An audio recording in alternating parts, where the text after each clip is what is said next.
Hello mga momshies! Huwag nang magpahuli pa dahil last day na ng Burjuman Street Food Festival. Sama-sama tayong pumunta sa kanilang closing ngayong Sunday 18th August 2024.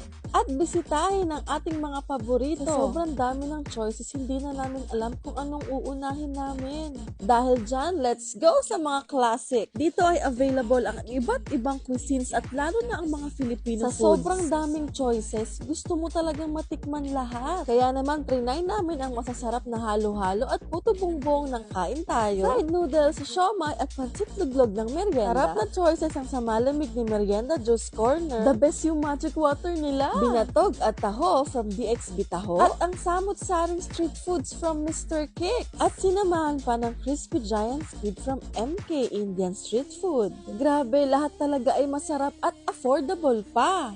Kaya naman sama-sama tayong sumugod sa kanilang last day. Huwag na kayo magpahuli pa.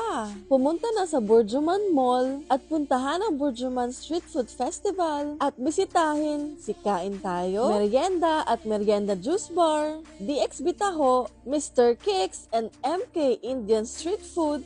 Sige kayo, mamimiss nyo sila. Kaya naman, arat na mga momshies!